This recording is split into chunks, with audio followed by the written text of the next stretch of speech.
अस्सलाम वालेकुम, welcome to binary classroom. और आज की इस क्लास में हम लोग लेक्चर नंबर 17 पढ़ने वाले हैं CS 304 और हमारे लेक्चर का टॉपिक है overloading assignment operator. Assignment operator को ओवरलोड किस तरह से करना है ये हम तमाम इस लेक्चर में देखेंगे। ऑब्जेक्ट ओरिएंटेड प्रोग्रामिंग का हमारा ये लेक्चर है और सबसे पहले हम लोग इसमें पढ़ने वाले हैं कि introduction to compiler generated function, कि कंपाइलर किन फंक्शंस को जनरेट करता है उनके बारे में सबसे पहले देखेंगे। इसी में से प्रॉब्लम निकलेगी, उस प्रॉब्लम को हम लोग सॉल्व करेंगे। तो ये 3 तरह के हमारे पास फंक्शन होते हैं जो कंपाइलर जनरेट करता है। उनमें से हमारे पास सबसे पहले होता है डिफ़ॉल्ट कंस्ट्रक्टर।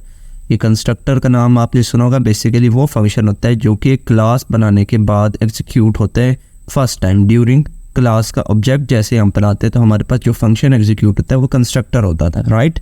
तो 3 तरह के हमारे पास ये कंपाइलर ये चीज़ें जनरेट करते हैं। एक होता है डिफ़ॉल्ट कंस्ट्रक्टर, एक होता है कॉपी कंस्ट्रक्टर और तीसरे नंबर पे assignment operator. So default constructor में क्या है कि automatically provide if no other constructor is defined. अगर आपने खुद से कोई फंक्शन या कंस्ट्रक्टर डिफाइन नहीं किया क्लास में, देन क्या होगा, एक डिफ़ॉल्ट कंस्ट्रक्टर ऑटोमेटिकली जो है C++ बनाएगी क्लास के ज़रिए, वो एग्जीक्यूट होगा। नंबर 2 पर होता है कॉपी कंस्ट्रक्टर। ये वो कंस्ट्रक्टर होता है जो आप बनाते हो खुद से, तो ऑटोमेटिकली प्रोवाइड फॉर कॉपिंग ऑब्जेक्ट, जिसका काम क्या होता है कि आपकी जो ऑब्जेक्ट्स होते हैं, जो आप ऑब्जेक्ट बना रहे हो ड्यूरिंग ऑब्जेक्ट क्रिएशन, ये कंस्ट्रक्टर कौन होता है ना, तो आप जो ऑब्जेक्ट बना रहे हो उसके अंदर जो भी डेटा है उसको क्लास के अंदर कॉपी करवाता है। ठीक हो गया, ये कॉपी कंस्ट्रक्टर का काम होता है। नंबर 3 पर है असाइनमेंट ऑपरेटर। असाइनमेंट ऑपरेटर की वजह से भी कि असाइनमेंट ऑपरेटर की मदद से भी हम लोग वही काम करते हैं कि कॉपी करते हैं ऑब्जेक्ट को, लेकिन automatically provide for assigning one object to another. इसके अंदर क्या होता है कि एक ऑब्जेक्ट दूसरे ऑब्जेक्ट को जब आप असाइन कर रहे हो तब ये आप काम करते हैं असाइनमेंट ऑपरेटर की मदद से। So problem with compiler generated assignment operator. अच्छा जी, कंपाइलर जो असाइनमेंट ऑपरेटर जनरेट करता है ड्यूरिंग एग्जीक्यूशन, उसके अंदर क्या प्रॉब्लम है, कॉपी करता तो ये कॉपी है ना असाइनमेंट ऑपरेटर। ये तीनों जो हमने कंस्ट्रक्टर बनाए ना, इनका काम कॉपी ही करना होता है आपके ऑब्जेक्ट को आपके क्लास के अंदर। जो असाइनमेंट ऑपरेटर है जो कंपाइलर जनरेट करता है, उसके अंदर क्या प्रॉब्लम है कॉपी करने में। तो सबसे पहले तो कॉपी की जो हमारे पास प्रॉब्लम है उसको समझने से पहले आप लोग ये समझें कि कॉपी की कितनी इकसाम होती है, काइंड्स ऑफ या टाइप्स ऑफ कॉपी कितनी तरह की होती हैं। तो ऑब्जेक्ट ओरिएंटेड प्रोग्रामिंग में हमारे पास 2 तरह की, या C++ प्रोग्रामिंग में हमारे पास 2 तरह की कॉपी की जाती है। एक होती है शैलो कॉपी और एक होती है डीप कॉपी। जो शैलो कॉपी होती है ये मोस्टली आमतौर पर की जाती है, बिल्कुल आसानी से और जल्दी से हो जाती है, जिसके अंदर क्या होता है कि एक जो सेकंड या राइट हैंड साइड पे हमारे पास वेरिएबल होता है उसकी वैल्यू लेफ्ट हैंड साइड वाले वेरिएबल को असाइन की जाती है, जबकि जो राइट हैंड साइड पे जो वेरिएबल होता है उसके अंदर वैल्यू वैसे ही पड़ी रहती है। लेकिन एक डीप कॉपी भी होती है जो कि एडवांस कॉन्सेप्ट है। उसके अंदर क्या होता है कि सेकंड वाले का एड्रेस रिमूव किया जाता है, फिर फर्स्ट वाले को असाइन किया जाता है। तो शैलो कॉपी हमारे पास यूजुअली आमतौर पर होती है असाइनमेंट ऑपरेटर में, लेकिन इसका नुकसान क्या है, इसके 2 नुकसान है। सबसे पहले तो मेमोरी लीक। मेमोरी लीक क्या होता है कि शैलो कॉपी में सबसे बड़ी जो गड़बड़ है वो यही है कि ये राइट हैंड साइड वाले ऑब्जेक्ट का या राइट हैंड साइड वाली वैल्यू का एड्रेस रिमूव नहीं करती। एड्रेस रिमूव किए बिना उसको फर्स्ट या लेफ्ट हैंड साइड वाली वैल्यू को असाइन कर देती है, जिसकी वजह से क्या होता है कि अगर राइट हैंड साइड वाली वैल्यू को आप डिलीट करेंगे तो first right hand side left hand side वाली भी वैल्यू डिलीट साथ में हो जाएगी। इसको बोलते हैं memory leak. When dynamic memory is allocated, shallow copy can cause memory leak. दूसरे नंबर पे जो प्रॉब्लम है वो है डैंगलिंग पॉइंटर। ये भी प्रॉब्लम आपने काफ़ी सुनी होगी अगर किसी ने ये ऑब्जेक्ट ओरिएंटेड पहले से पढ़ी है।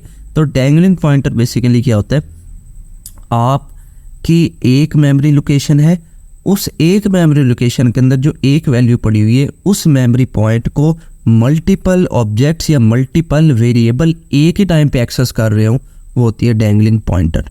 ठीक है, क्योंकि मेमोरी के अंदर वैल्यू जो है वो नहीं पड़ी होती, वो आपकी वैल्यू का एड्रेस पड़ा होता है।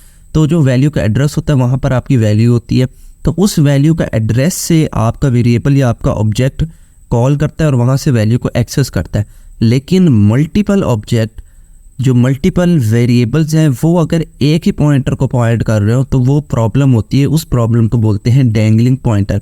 क्यों, कैसे प्रॉब्लम होती है, क्योंकि फ़र्ज़ करें अगर 5 वेरिएबल हैं या 5 ऑब्जेक्ट हैं वो एक ही पॉइंटर ए को पॉइंट कर रहे हैं, तो अगर ऑब्जेक्ट नंबर 3 ने ए पॉइंटर को डिलीट कर दिया तो जो बाकी 4 की भी वैल्यू होगी वो भी साथ डिलीट होगी, क्योंकि एड्रेस उनका एक ही है। क्लियर? फर्स्ट करें कि आपके पास एक ही लैपटॉप है और आप 5 बहन भाई हैं और किसी एक बहन भाई ने वो लैपटॉप तोड़ दिया, तो समझो कि बाकी 4 भी तो वो नहीं इस्तेमाल कर पाएंगे ना लैपटॉप। तो बिल्कुल ऐसी ही प्रॉब्लम होती है डैंगलिंग पॉइंटिंग की कि shallow copying of pointer can result in multiple objects. क्या होता है कि मल्टीपल ऑब्जेक्ट्स होते हैं pointing to the same memory location, जो कि तमाम के तमाम ऑब्जेक्ट सेम मेमोरी लोकेशन पर क्या कर रहे होते हैं बच्चों, पॉइंट कर रहे होते हैं। Leading to issue when one object is destroyed, जिसका खतरा या इशू क्या बनता है कि अगर एक ऑब्जेक्ट भी तबाह हुआ तो सारे के सारे ऑब्जेक्ट की सारी वैल्यूज़ ख़त्म हो जाएंगी या डिलीट हो जाएंगी। नंबर 3 पे इसकी एग्जांपल है। एग्जांपल में हम यहाँ पे आपके नोट्स में भी स्ट्रिंग की एग्जांपल दी गई थी। स्ट्रिंग बेसिकली क्या होता है, कैरेक्टर्स, अरे ऑफ कैरेक्टर्स होती है।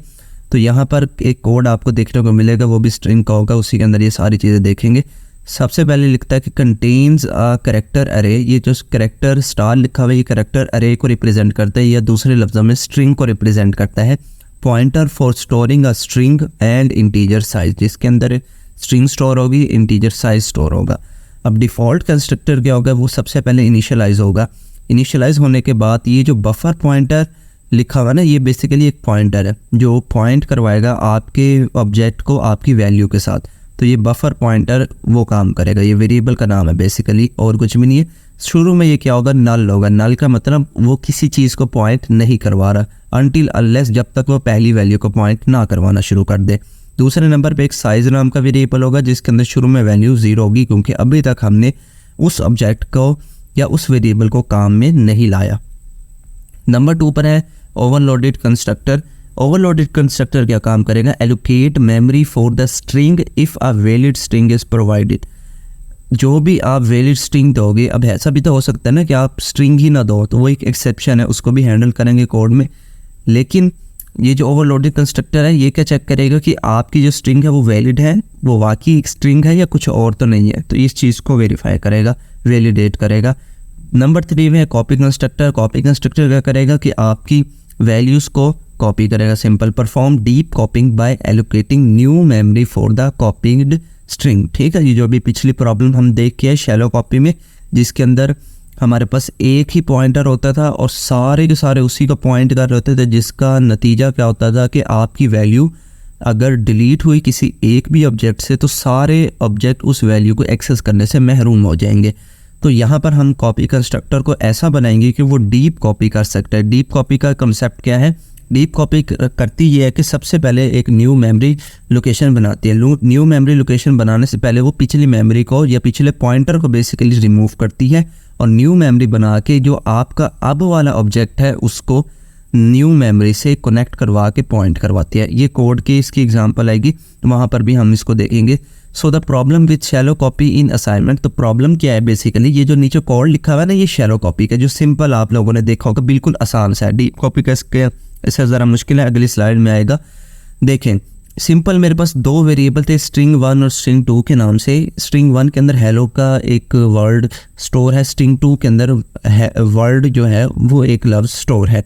अब सिंपल थर्ड लाइन में हो क्या रहा है कि स्ट्रिंग 2 की वैल्यू स्ट्रिंग 1 में स्टोर हो रही है, यानी कि स्ट्रिंग 2 जो वर्ड है वो अब कौन से वेरिएबल में जाकर स्टोर हो रहा है, स्ट्रिंग 1 में।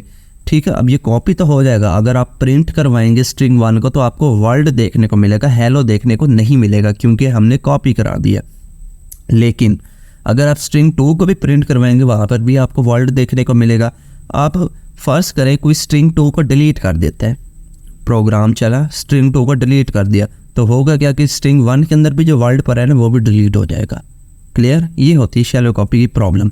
So if the default assignment operator is use string 1 and string 2, ये 2 वेरिएबल है, will point two the same memory location. ठीक है, अभी मैंने आपको बताया ना वो डिलीट हो जाएगा। क्यों होगा डिलीट, क्योंकि दोनों ये जो वेरिएबल है स्ट्रिंग 1 भी और स्ट्रिंग 2 भी, ये दोनों एक ही मेमोरी लोकेशन को पॉइंट कर रहे होंगे, लीडिंग टू मेमोरी लीक्स, जिससे होगा मेमोरी लीक्स और डैंगलिंग पॉइंटर। ये दोनों प्रॉब्लम अभी हम जो पढ़ के दोनों अक्कर हो जाएंगी। When one object is modified और डिस्ट्रॉयड, जब कोई एक ऑब्जेक्ट इनमें से ये मॉडिफाई होगा या डिस्ट्रॉय होगा, ठीक है ना। हो सकता है कि स्ट्रिंग 2 में हम लोग वर्ल्ड की जगह लेट्स सपोज हम लोग लिख दें प्रोग्रामिंग, तब भी ये स्ट्रिंग 1 को चेंज कर देगा, ठीक है। तो ये चेंज करें या डिलीट करें, दोनों सूरतों में आपका स्ट्रिंग 1 का भी वैल्यू इफेक्ट होगा। तो ये हमारे पास शैलो कॉपी की प्रॉब्लम है। अब आते हैं हम लोग इस प्रॉब्लम को सॉल्व करने में, जिसका अंदर हम लोग डीप कॉपी इस्तेमाल करेंगे। इसी को बोलते हैं ओवरलोडिंग असाइनमेंट ऑपरेटर, जो कि इसके अंदर इस्तेमाल होगा। अब ये कोड बड़ा ख़तरनाक सा लिखा हुआ है, तो हमने एक साथ ही सारा नहीं समझना। हम लोग जो इसके अंदर काम की बातें होंगी वो पहले समझ लेंगे, फिर कोड को रीड करेंगे। सबसे पहले तो ये लाइन रीड कर देते हैं कि यहाँ क्या लिखा हुआ है। लिखता है कि टू अवॉइड शैलो कॉपी को अवॉइड करने के लिए we overload the assignment operator. हम लोग क्या करते हैं, असाइनमेंट ऑपरेटर को ओवरलोड करते हैं। असाइनमेंट ऑपरेटर क्या होता है, ये जो इक्वल टू का आपको साइन नज़र आ रहा है, string 1 is equal to string 2 के अंदर ये जो इक्वल टू, इसको असाइनमेंट ऑपरेटर बोलते हैं। ये तो बेसिक है, आप लोगों को पता होगा। सो हम इसी असाइनमेंट ऑपरेटर को ओवरलोड करेंगे और इसी की मदद से आप लोग डीप कॉपी करोगे, ठीक है। यहाँ नीचे देखें तो एक फंक्शन बनाया गया है। फंक्शन में आप देखें तो ऑपरेटर को ओवरलोड किया गया। इसका सिंटैक्स क्या होता है, बेसिकली आप लोग लिखते हैं वॉइड, जो कि आपका आते ही आते अगर कोई रिटर्न कर रहा हो आपकी वैल्यू, तब आप यहाँ पर रिटर्न टाइप लिखते हो। ये जो स्ट्रिंग है ये डेटा टाइप है, क्योंकि हम लोग काम करें स्ट्रिंग के साथ। अगर इंटीजर है तो यहाँ इंट आ जाएगा, कैरेक्टर के साथ काम करें तो CHAR आ जाएगा, और जो भी डेटा टाइप होती है बूलियन के साथ काम करे तो यहाँ बूल आ जाएगा। उसके बाद ये स्कोप रेजोल्यूशन ऑपरेटर आता है, ये तो आता ही आता है। उसके बाद ऑपरेटर का कीवर्ड एज इट इज़ ऐसे ही लिखते हैं। उसके बाद यहाँ जो इक्वल टू है, ये बेसिकली वो ऑपरेटर होता है जिसको आप ओवरलोड करना चाहते हो। अगर आप एडिशन ऑपरेटर को ओवरलोड कर रहे हो तो यहाँ पर प्लस लिखोगे। अगर आप सब्ट्रैक्शन ऑपरेटर को ओवरलोड कर रहे हो तो यहाँ आप माइनस लिखोगे। हम क्योंकि असाइनमेंट ऑपरेटर को ओवरलोड कर रहे हैं, देखें ना, ओवरलोडिंग द असाइनमेंट ऑपरेटर, तो इसलिए हमने यहाँ पर इक्वल टू का साइन लगाया है। क्लियर हो गया।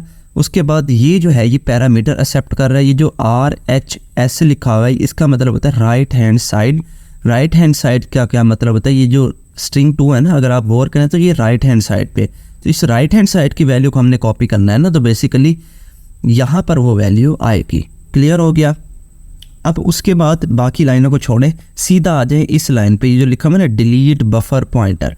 अभी बफर पॉइंटर के बारे में अभी हमने देखा ना कि बेसिकली ये पॉइंटर को जाहिर करता है, जिस ऑब्जेक्ट जिस वैल्यू को पॉइंट कर रहा है वो जो पॉइंटर है वो ये काम कर रहा होता है। वो पॉइंटर क्या है, ये बफर पॉइंटर है। अब यहाँ पर ये जो अरे का साइन नज़र आ रहा है, ये जो 2 स्क्वायर ब्रैकेट लगी हुई है ना, ये बेसिकली अरे का साइन है। क्यों आ रहा है ये, क्योंकि हम जो काम कर रहे हैं वो काम कर रहे हैं स्ट्रिंग के साथ, और स्ट्रिंग आपको पता है वो अरे ऑफ जो करैक्टर होती है। क्लियर। तो इसके लिए आप लोग अरे ऑफ करैक्टर के लिए अरे का सिंबल लगाते हो। अब यहाँ पर क्या हो रहा है, डिलीट बफर पॉइंटर। इस कॉन्सेप्ट को समझे, जो आपका पॉइंटर है ना, बेसिकली जो अभी तक कहाँ पॉइंट कर रहा था, स्ट्रिंग 2 पे पॉइंट कर रहा था, आप बेसिकली उसको फ्री करवा रहे हो। डिलीट का लफ्ज़ नाम से जाहिर हो रहा है, किसी चीज़ को डिलीट करवा रहा होगा। किस चीज़ को डिलीट करवा रहा है, बफर पॉइंटर को। देखिए आगे कमेंट में भी लिख रखा है मैंने, फ्री एग्जिस्टिंग मेमोरी। जो अभी तक आपका पॉइंटर है, जिस वैल्यू को पॉइंट कर रहे हैं उसको फ्री करवा रहे हैं, यानी कि उसका पॉइंट हटा रहे हैं। क्लियर हो गया। इसके बाद ये कंडीशन को फिलहाल के लिए छोड़ दें, नेक्स्ट आ जाए इस कंडीशन के अंदर जो बात लिखी हुई है। अब क्योंकि पॉइंटर हो गया फ्री, अब पॉइंटर फ्री हो चुका है, उसको अब न्यू मेमोरी एलोकेट करनी है ना, तो न्यू मेमोरी एलोकेट करने के लिए क्या करेंगे बच्चों, हम लोग न्यू का कीवर्ड इस्तेमाल होता है। क्योंकि हम स्ट्रिंग के साथ काम कर रहे हैं तो यहाँ पर स्ट्रिंग अभी हमने आपको बताया कि अरे ऑफ करैक्टर होती है, तो आप लोग लिखेंगे करैक्टर, उसके बाद right hand side dot size +1। Right hand side क्या है, वो वैल्यू है, वो वैल्यू यहाँ पर आएगी। डॉट साइज का मतलब राइट हैंड साइड के अंदर जितनी लंबी स्ट्रिंग होगी उसका साइज कैलकुलेट होगा, उस साइज की एक न्यू अरे बनेगी। और ये जो +1 है, ये क्या होगा कि जितनी साइज का अरे होगा, फर्ज करें आपकी जो अरे है, स्ट्रिंग की अरे है, वो 10 करैक्टर्स की है, यानी कि उसके अंदर 10 करैक्टर्स लिखे हुए हैं। जैसे ये है ना लफ्ज़ ओवरलोड लिखा हुआ है, तो ये ओ है, ये एक करैक्टर है, वी जो है ये दूसरा करैक्टर है, ई जो है वो तीसरा करैक्टर है, up to so on. Similarly आपकी भी जो स्ट्रिंग होगी ना, वो करैक्टर्स पर ही मुश्तमिल होगी ना, तो उसका कुछ ना कुछ साइज़ भी होगा। अब उस साइज़ में एक प्लस करेंगे। एक प्लस क्यों करते हैं बच्चों, अगर आप गूगल पे भी जाकर देखें, जो स्ट्रिंग होती है ना, जब अब मेमोरी में स्टोर होती है, उसके लास्ट में एक \0 लगाया जाता है। \0 क्यों लगाया जाता है, \0 बेसिकली एक एस्केप करैक्टर है, जिसका मतलब होता है एंड। ठीक है, कि आप लोग एक एंड लाइन लगा रहे हैं कि यहाँ से आगे कुछ भी नहीं है। एक समझे ना, जैसे हम लाइन लिखते हैं उसके लाइन क्या है, एंड में फुल स्टॉप लगाते हैं, जिसका हमें इंडिकेशन मिलता है कि ये यहाँ तक सेंटेंस या लाइन ख़त्म हो चुकी है। इसी तरह प्रोग्राम को कैसे पता चलेगा कि ये जो स्ट्रिंग है कहाँ एंड हो रही है, तो उसके लिए हम लोग कैरेक्टर लगाते हैं \0। क्लियर हो गया? आप इसका गूगल भी करके एक मरतबा देख लेना, ठीक है। ये रीज़न होती है कि हम +1 लगाते हैं।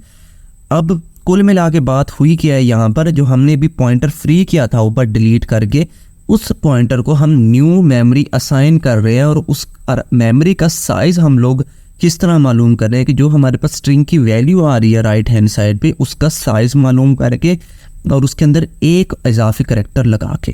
क्लियर हो गया? उसके बाद अगली ही लाइन में देखें, जब हमारे पास न्यू एक जगह बन गई, न्यू मेमोरी बन गई, अब हमने उस न्यू मेमोरी में क्या करना है बच्चों, वो वैल्यू स्टोर करनी है जो हमने कॉपी की है। तो अब हमें वैल्यू कॉपी करनी पड़ेगी। कैसे करेंगे कॉपी? तो उसके लिए हमारे पास स्ट्रिंग के अंदर ही एक फंक्शन होता है strcpy, जिसका फुल फॉर्म होता है स्ट्रिंग कॉपी। ठीक है, इस स्ट्रिंग कॉपी का इस्तेमाल करते हुए हम लोग जो राइट हैंड साइड पे वैल्यू होती है उसको लेफ्ट हैंड साइड की पॉइंटर में स्टोर कराते हैं। देखें ना, राइट हैंड साइड, अभी मैंने बताया ये राइट हैंड साइड की वैल्यू है, तो लिखा हुआ है right hand side dot buffer pointer, means कि राइट हैंड साइड वैल्यू का जो पॉइंटर है उसको अब पॉइंट करवाओ कहाँ पर, बफर पॉइंटर में। बफर पॉइंटर अब कौन सा होगा, लेफ्ट हैंड साइड वाला होगा। क्लियर, बात समझ में आ गई? इसी चीज़ को बोलते हैं डीप कॉपी, या के मैंने कमेंट में भी लिखा हुआ है डीप कॉपी। अब ये जो बाकी चीज़ें हैं, कंडीशन, ये एल्स, ये बेसिकली वैलिडेशन के लिए है कि क्या आपकी स्ट्रिंग जो है वो खाली तो नहीं है, उसके अंदर कुछ ना कुछ करैक्टर लाजमी होना चाहिए, तभी तो कॉपी होगी ना। एक चीज़ ही खाली है तो क्या उसको कॉपी करेंगे आप? तो ये वो इसने लिखा हुआ है कि अगर राइट हैंड साइड की जो साइज़ है वो 0 है, अगर वो 0 नहीं है तब भी ये काम होगा कॉपी वाला, अदरवाइज़ अगर वो 0 है तब क्या कर देंगे, बफर पॉइंटर को नल असाइन कर देंगे कि आपके पॉइंटर में कुछ वैल्यू ही नहीं है तो मैं पॉइंट किस चीज़ को करवाऊँ। क्लियर हो गया बात? आई होप आपको ये समझ में आ गई होगी कि डीप कॉपी किस तरह से काम करती है। उसके बाद आ जाए, अगर आप रिटर्न कर रहे हैं, देखिए पिछले कोड में मैंने अभी आपको बताया ना, ये पहला लफ्ज़ होता है वॉइड, ये क्या होता है, रिटर्न स्टेटमेंट होती है। अगर आप कुछ रिटर्न कर रहे होंगे यहाँ लास्ट में, तभी यहाँ पर आप लोग उसकी डेटा टाइप लिखेंगे। अगर आप कुछ रिटर्न नहीं कर रहे तब आप यहाँ वॉइड लिखते हो। अब ये नया कोड देखें, इसके अंदर देखें तो मैंने शुरू में स्ट्रिंग लिखा हुआ है। क्यों लिखा हुआ है? बिकॉज मैं यहाँ नीचे रिटर्न की स्टेटमेंट इस्तेमाल कर रहा हूँ, और रिटर्न क्या कर रहा हूँ, रिटर्न भी मैं एक स्ट्रिंग ही कर रहा हूँ जो कि किसी ऑब्जेक्ट में स्टोर होगी। बात समझ में आ रही है? इसलिए मैंने यहाँ इसकी डेटा टाइप पहले से दे दिया कि मैं जो भी लफ्ज़, ये जो भी स्ट्रिंग या जो भी करैक्टर आपको देने वाला हूँ उसकी डेटा टाइप क्या होगी बच्चों, स्ट्रिंग होगी। तो returning this to allow change assignment. अच्छा, ये चेंज जो असाइनमेंट है इसके अंदर भी एक प्रॉब्लम आती है, वो प्रॉब्लम नेक्स्ट लेक्चर नंबर 18 में डिस्कस होगी वजाहत से। तो अभी के लिए हम इसका मोटा मोटा ओवरव्यू देखेंगे। सबसे पहले तो ये लाइन देखते हैं जो इसका पैराग्राफ लिखा हुआ है। लिखते हैं to support expression like string 1 is equal to string 2 is equal to string 3। हाँ जी, कहता है कि अगर कुछ ऐसी एक्सप्रेशन आ जाए कि आपने स्ट्रिंग 1, स्ट्रिंग 2, स्ट्रिंग 3 ये 3 चीज़ें एक दूसरे को असाइन कर रही है, तब आप असाइनमेंट ऑपरेटर कैसे ओवरलोड करोगे, ये तो प्रॉब्लम होगी। एक तो तरीका ये हो सकता है कि आप इसको सब एक्सप्रेशन में कन्वर्ट कर दो, यानी कि स्ट्रिंग 1 और स्ट्रिंग 2 के आगे ब्रैकेट लगा दो कि पहले स्ट्रिंग 2 की वैल्यू स्ट्रिंग 1 में कॉपी होगी और उसके बाद स्ट्रिंग 3 की वैल्यू स्ट्रिंग 1 में कॉपी होगी। एक तो ये तरीका है चेनिंग का, लेकिन इसमें भी प्रॉब्लम है। नेक्स्ट लेक्चर में ये भी पढ़ेंगे हम लोग। The overloaded assignment operator should return reference to this. ये क्या इंश्योर करेगा, जो दिस लिखा हुआ है ना पॉइंटर, ये बेसिकली ये इंश्योर करेगा कि आपकी जो स्ट्रिंग रिटर्न हो रही है वो वाकई सिंगल है, ऐसा तो नहीं है कि दो स्ट्रिंग इकट्ठी रिटर्न हो रही है। तो ये चीज़ इंश्योर हो करेगी। This allow string 2 is equal to string 3 to return string 2 which can then assign to string 1। देखा, वही बात आ गई ना कि आपकी जो भी ये जो दिस होगा ना, ये जो भी स्ट्रिंग होगी वो एक ही रिटर्न करेगा। अब यहाँ क्योंकि हमारे पास 3 स्ट्रिंग है, हमने इसको एक ही में असाइन करना है, तो पहले क्या होगा कि स्ट्रिंग 3 स्ट्रिंग 2 में जब असाइन होगी वहाँ तक तो ये ख़त्म हो जाएगा प्रोग्राम। अगर इसको पिछले प्रोग्राम की तरीके से चलाएं ना, इस वाले कोड के तरीके से, तो होगा क्या कि स्ट्रिंग 3 जो है स्ट्रिंग 2 में असाइन होगी और उसके बाद रिटर्न हो जाएगी, यानी कि स्ट्रिंग 1 भी रिटर्न होगी, स्ट्रिंग 2 भी रिटर्न होगी, लेकिन 2 तो रिटर्न हो नहीं सकती, वैल्यू हमेशा सिंगल रिटर्न होती है। तो यहाँ पर काम आएगा यही हमारा रिटर्न दिस।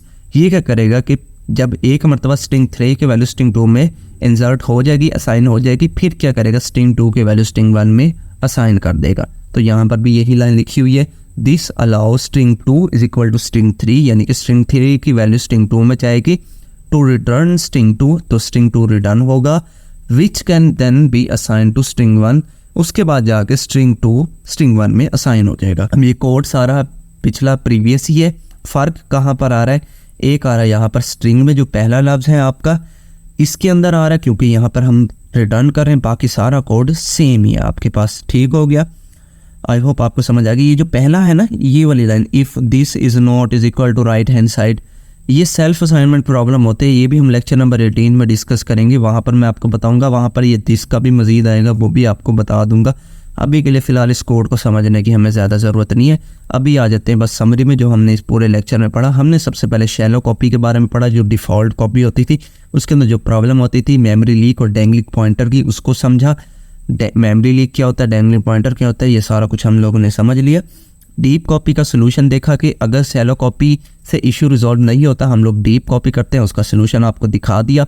उसके अंदर भी आप लोगों को चेन्ड असाइनमेंट की एक प्रॉब्लम दिखी, जो हम इंशाल्लाह लेक्चर नंबर 18 के अंदर उसका सोल्यूशन है, वहाँ पर हम लोग इसको समझेंगे। वहाँ पर भी यही कोड होगा, ठीक है, ये वाला जो कोड मैंने यहाँ लिखा है वहाँ पर भी यही कोड होगा, तो वहाँ पर ये आपको सारी समझ में आ जाएगी। तो आई होप आपको ये लेक्चर पसंद आया होगा। पसंद आया तो इस वीडियो को लाइक करते जाए।